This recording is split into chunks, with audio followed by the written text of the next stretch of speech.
হত্যাকাণ্ডের ঘটনা নির্মম, শুধু বর্বর নয় বরং ঘৃণ্য এক হত্যাকাণ্ড প্রকাশ্য দিবালোকে আদালত চত্বরে একটি সন্ত্রাসী সংগঠনের সশস্ত্র সন্ত্রাসীরা একজন তরুণ আইনজীবী সরকারি কর্মকর্তাকে টেনে হিচড়ে নিয়ে হত্যা করবে, এরকম বর্বরতার দৃশ্য দেখার জন্য বাংলাদেশ প্রস্তুত নয়।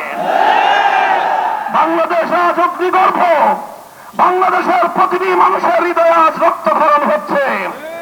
বাংলাদেশের অন্তর্বর্তীকালীন সরকারকে আমরা বলতে চাই, মানুষের এই ক্ষোভ, মানুষের হৃদয়ের রক্তক্ষরণকে আপনারা বুঝবার চেষ্টা করুন এবং যে সকল হত্যাকারী হিসেবে চিহ্নিত ঘাতকদেরকে গ্রেফতার করা হয়েছে তাদেরকেই শুধুমাত্র বিচারের আওতায় আনলে চলবে না।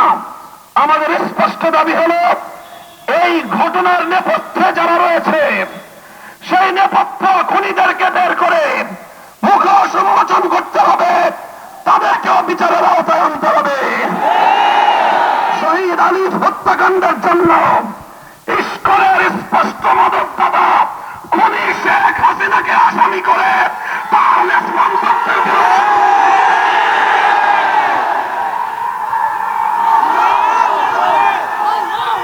আমরা স্পষ্ট ভাষায় বলতে চাই, বিগত 15 বছর আমরা দেখেছি বাংলাদেশের অভ্যন্তরীণ প্রতিটি বিষয়ে কিভাবে শুধু অসৌজন্যমূলক নয় বরং কূটনৈতিক শিষ্টাচার বর্জিত বাংলাদেশের অভ্যন্তরীণ ইস্যুতে চরম নগ্ন হস্তক্ষেপ করে বাংলাদেশের জনগণকে আহত ক্ষত বিক্ষত করে তুলেছে ভারত। আমরা ভারত রাষ্ট্রের বাংলাদেশ নীতির তীব্র সমালোচনা করছি। ভারতকে আমরা স্পষ্ট বার্তা দিতে চাই, বাংলাদেশ নীতি পরিবর্তন করো, তোমরা বাংলাদেশ নীতি পরিবর্তন করো। বাংলার 20 কোটি মানুষ তোমাদের বিরুদ্ধে রাজপথে নামবে। বাংলাদেশ থেকে ভারতের কূটনৈতিক সম্পর্ক ছিন্ন করার জন্য দেশের মানুষ ভাবতে হবে।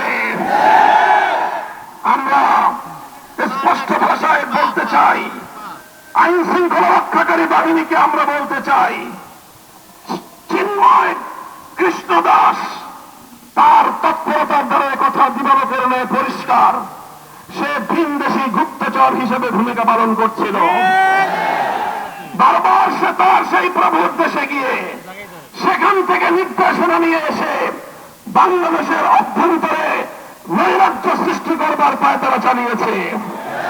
দিনের পর দিন, মাসের পর মাস প্রশ্রয়ে আশ্রয় থেকে ভারত এবং আওয়ামী লীগের যৌথ প্রযোজনায় ইসকন তৈরি করা হয়েছে। এই ইসকনকে নিষিদ্ধ করার মধ্য দিয়ে আওয়ামী লীগ এবং ভারতকে স্পষ্ট বার্তা দিতে হবে, বাংলাদেশ তোমাদের ষড়যন্ত্রের কাছে মাথা নত করবে না।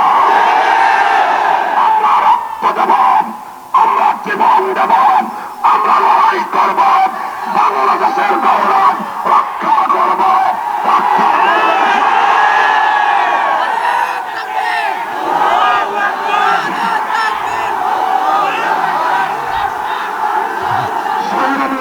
বন্ধুগণ, হেফাজতে ইসলামের কেন্দ্রীয় নেতৃবৃন্দ সহ